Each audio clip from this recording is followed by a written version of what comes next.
Assalamualaikum warahmatullahi wabarakatuh.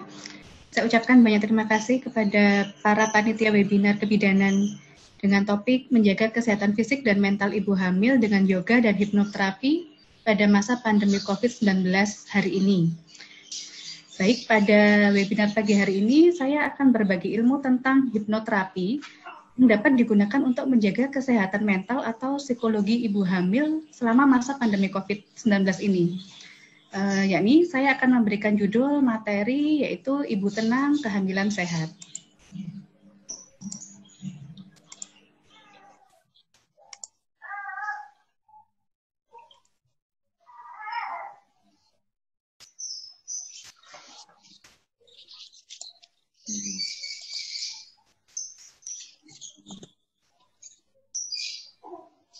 Oke, sebelum saya masuk ke inti dari materi ini gitu ya, saya ingin memperkenalkan apa sih sebenarnya hipnoterapi ataupun hipnotis itu sendiri. Jadi hipnoterapi itu berasal dari dua kata, yaitu hipnosis atau hipnotis dan terapi. Dan merupakan hipnosis ini sendiri merupakan suatu fenomena psikologi biasa yang pernah dialami oleh semua orang. Jadi hampir semua orang itu nyaris secara tidak sengaja pernah melakukan praktek hipnotis ini, meskipun praktek hipnotisnya itu secara alamiah. Ini setidaknya dengan menerapkan pemberian sugesti kepada orang lain. Saya ambil contoh, misalnya teman-teman atau saudara dari hadirin sekalian ini sedang menghadapi suatu masalah atau mungkin sedang menghadapi ujian, kemudian Anda memberikan sugesti supaya tetap bersemangat. Ayo kamu bisa menghadapinya. Ayo kamu pasti bisa melaluinya. Semangat gitu ya. Nah, ini sudah termasuk salah satu contoh hipnotis yang alamiah. Dan sebaliknya, orang yang Anda berikan sugesti atau yang saudara Anda atau teman Anda tadi itu, dia akan memasuki kondisi terhipnosis atau terhipnotis karena akhirnya dia menjadi bersemangat atau mungkin menjadi, oh saya yakin saya bisa. Nah, karena sugesti yang sudah Anda berikan. Itu adalah salah satu contoh paling sederhana dari bentuk hipnosis ataupun hipnotis yang kita lakukan sehari-hari.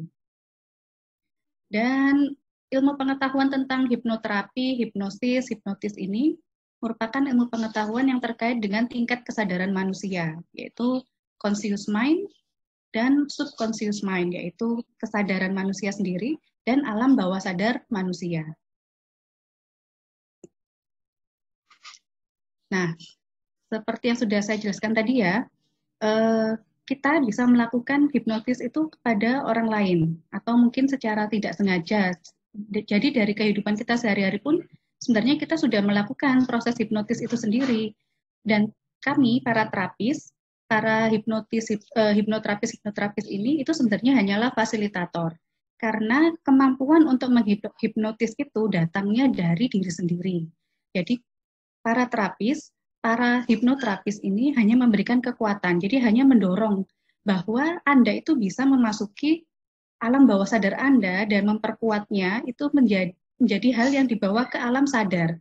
Jadi yang tadinya mau menghadapi ujian tidak bersemangat, kemudian diberikan sugesti, memperkuat alam bawah sadar, dibawa ke alam sadar, dia akan menjadi semangat. Nah, kemampuan ini sebenarnya merupakan kemampuan dari dalam diri sendiri, atau yang disebut dengan self-hypnosis atau self-hypnotis. Jika ada yang muncul pertanyaan, ada yang bertanya-tanya, apakah semua orang itu bisa dihipnotis ya?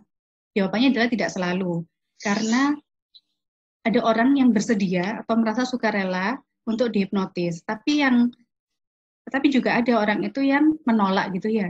Jadi misalnya saudara Anda tadi yang diberikan semangat, kemudian dia menolak, saya tetap merasa tidak bisa, saya nggak bisa gitu ya. Nah itu kan berarti dia sudah mulai menolak, dia tidak membuka ruang untuk kita memberikan sugesti-sugesti yang positif. Nah, kemudian untuk persyaratan yang kedua, untuk orang apakah bisa dihipnotis, itu memahami bahasa komunikasi yang digunakan. Ya tentu saja karena hipnotis ini merupakan sugesti, merupakan bahasa verbal gitu ya. Jadi antara pemberi sugesti dan orang yang diberi sugesti ini harus saling memahami komunikasinya. Mungkin atau dari sisi bahasa, yang memberi hipnotis menggunakan bahasa Jawa, kemudian yang dihipnotis ini ternyata bukan orang Jawa ya, tentu saja ini tidak akan sinkron gitu ya, tidak akan memahami bahasa komunikasi yang digunakan. Jadi yang digunakan adalah bahasa yang diketahui oleh si terapis atau si pemberi hipnotisnya dan si kliennya atau yang akan diberikan sugesti. Kemudian kunci berikutnya adalah orang tersebut itu harus bisa fokus dalam satu hal, karena untuk mencapai ke sisi ataupun ke bagian alam bawah sadar itu diperlukan konsentrasi, diperlukan fokus gitu ya. Jadi kalau misalnya tadi diberikan kekuatan untuk bisa menghadapi ujian gitu, nah maka orang itu harus bisa fokus pada kekuatan dirinya bisa menghadapi ujian. Nah, si terapis ini hanya membantu, hanya memfasilitasi untuk masuk ke alam bawah sadarnya, membangkitkan semangatnya, akhirnya masuk ke alam sadarnya. Dan tentu saja diperlukan situasi yang kondusif untuk memberikan sugesti supaya sugesti ini bisa dikuatkan, bisa muncul ya dari alam bawah sadar ke alam sadar. Tadi saya sudah menyebutkan conscious mind dan subconscious mind, di mana conscious mind itu adalah di dalam di dalam otak manusia itu ada tingkatan kesadaran. Jadi conscious mind sendiri itu merupakan tingkat sadar atau alam sadar dari manusia yang berfungsi untuk menganalisis, kemudian untuk mencapai tujuan, untuk membuat keputusan, membuat rencana gitu ya. Tetapi di bawahnya ternyata ini masih ada bagian lebih besar lagi, yaitu hampir 90% dari otak manusia, dari pikiran manusia itu ternyata ada alam bawah sadar yang mengontrol emosi, kemudian yang mengontrol rasa takut, yang mengontrol nilai-nilai yang dipahami, nilai-nilai yang dipegang teguh, termasuk juga self-image ataupun identitas diri. Jadi bagaimana seseorang itu bisa seperti mengenal dirinya atau mungkin menghargai dirinya. Nah, itu diatur dari subconscious mind atau dari alam bawah sadar. Dan ternyata ini menguasai 90% dari otak manusia. Jadi kalau memang ini yang dikuatkan, jadi seseorang itu tentu saja yang tadinya merasa dia tidak bisa membuat keputusan, dia tidak bisa merasa tidak bisa mencapai tujuan gitu ya. Nah, akhirnya kita gali dari subconscious mind-nya ini yang dikuatkan dan dinaikkan hingga dia bisa menjadi di alam conscious mind, di alam sadarnya. Seperti itu. Nah, kalau kita lihat di fenomena masa silam, mungkin rekan-rekan sekalian atau hadirin sekalian ini taunya hipnotis ataupun hipnosis itu berhubungan dengan upacara keagamaan, kemudian bersifat magis, mistis, bahkan bisa sampai kriminal gitu ya, yang seperti yang kita tahu itu ada gendam-gendam seperti itu. Nah, tetapi sebenarnya ini kalau mau dilihat dari sisi ilmu pengetahuan psikologinya, ini berhubungan dengan katalepsi, anestesia, amnesia, dan ini sangat mudah sekali kita dengar gitu sekarang, berhubungan dengan dunia kesehatan, karena memang ilmu pengetahuan, terutama di bidang kesehatan, di bidang psikologi sendiri juga semakin berkembang. Nah, kalau tadi sudah saya jelaskan sedikit tentang hipnosis, tentang apa sih itu hipnosis atau hipnotis, sekarang saya masuk ke apa itu hipnoterapi. Jadi, segala sesuatu yang terkait dengan kekuatan sugesti yang dapat memberikan efek penyembuhan atau terapeutik yang diadopsi dari pengetahuan psikologi itu merupakan hipnoterapi. Jadi, hipnotis yang digunakan untuk menyelesaikan masalah kesehatan ataupun masalah psikologi ini yang disebut dengan hipnoterapi. Dan hipnoterapi ini sendiri digunakan sesuai kebutuhan dan tujuannya yang paling penting itu ya, yaitu bertujuan untuk penyembuhan. Dan sekarang mungkin teman-teman sendiri sudah sering sekali mendengar ya tentang brief therapy, strategic family therapy, kemudian neuro-linguistic programming atau NLP. Nah, itu sebenarnya ilmu-ilmu yang berkaitan atau berlekatan dengan hipnoterapi karena menggunakan kekuatan alam bawah sadar dari manusia itu sendiri. Nah, sekarang saya masuk ke materi inti ya pada webinar pagi hari ini, yaitu apa sih kaitannya atau akibatnya ibu hamil pada masa pandemi COVID-19 ini. Nah, baik. Seperti yang kita tahu, pandemi COVID-19 ini ternyata mempengaruhi atau berakibat negatif terhadap sisi politik, ekonomi, sosial, budaya, pertahanan negara, keamanan, bahkan kesehatan.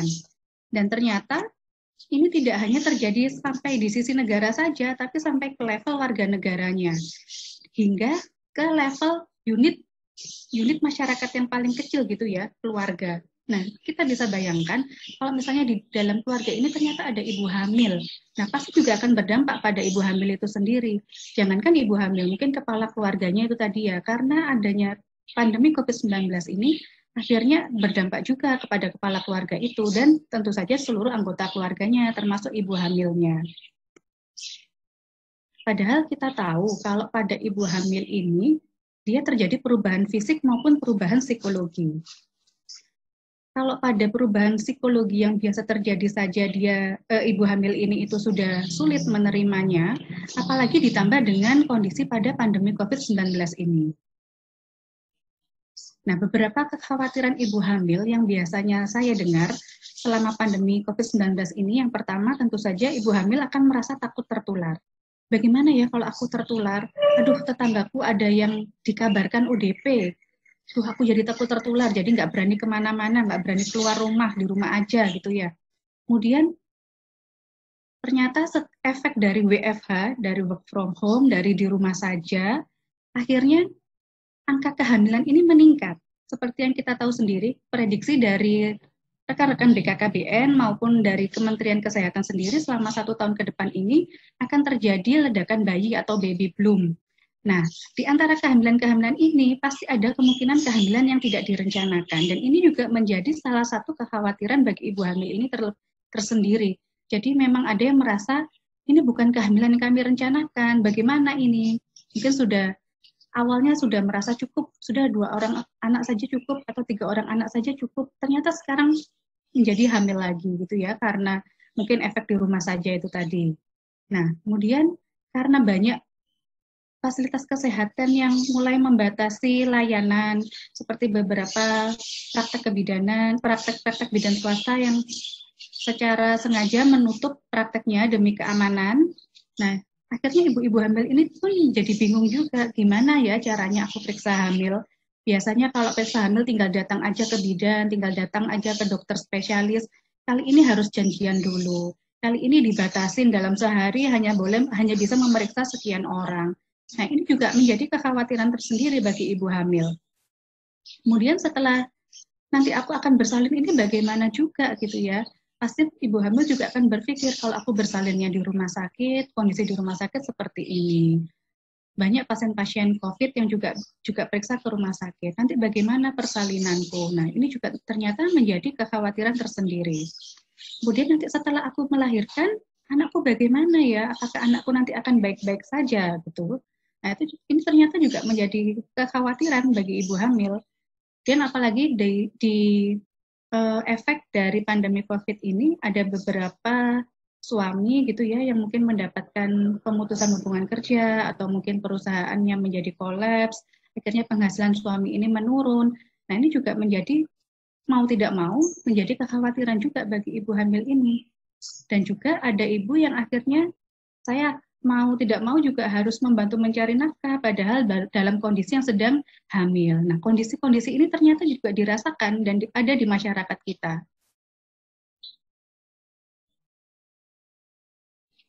Nah, padahal kondisi mental ataupun psikologi ibu hamil yang tidak baik ini akan mempengaruhi kehamilan itu tersendiri. Karena kondisi fisik atau kondisi psikologi ataupun mental yang tidak baik ini akan menimbulkan stresor.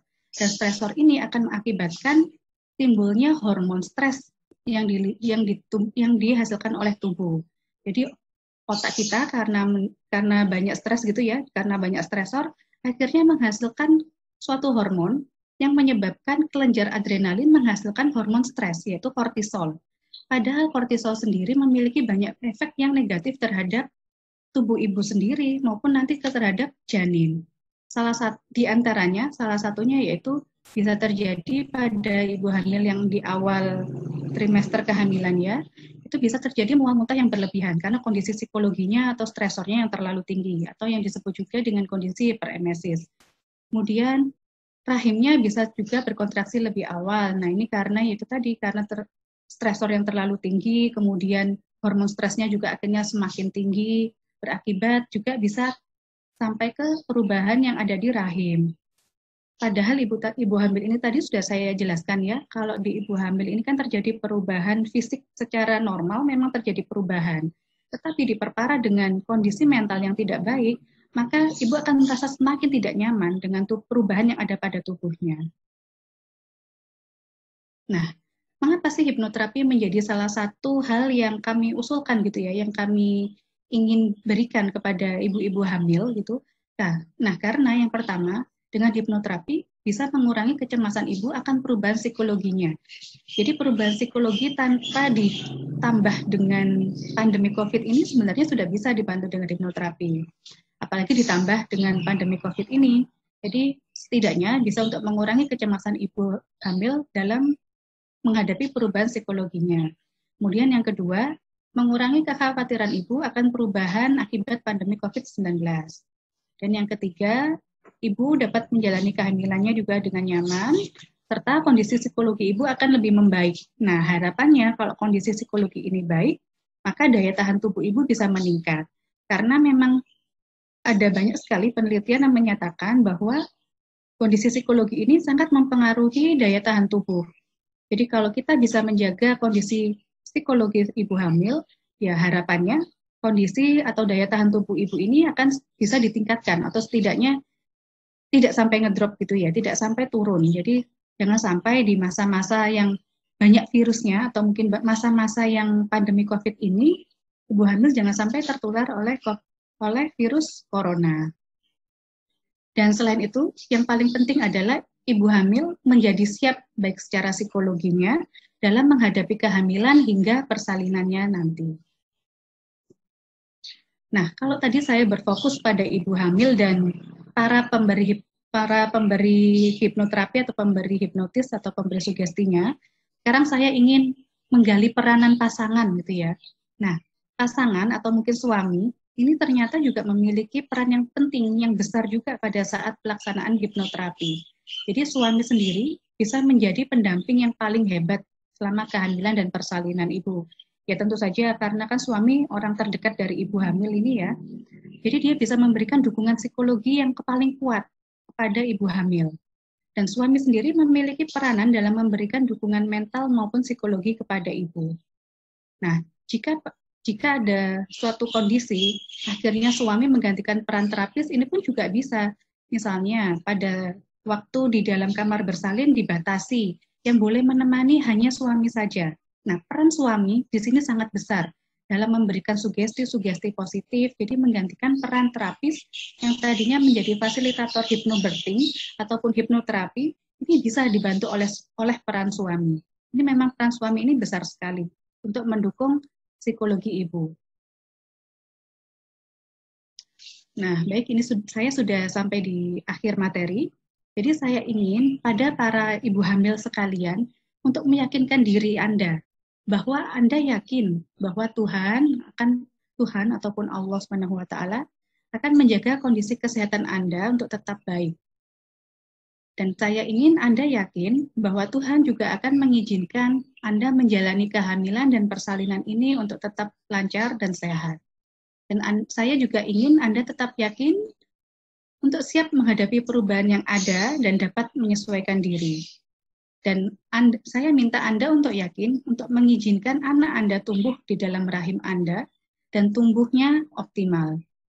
Dan saya minta Anda untuk yakin, Anda bisa melalui kehamilan serta persalinan ini dengan aman, nyaman, dan sehat. Terima kasih.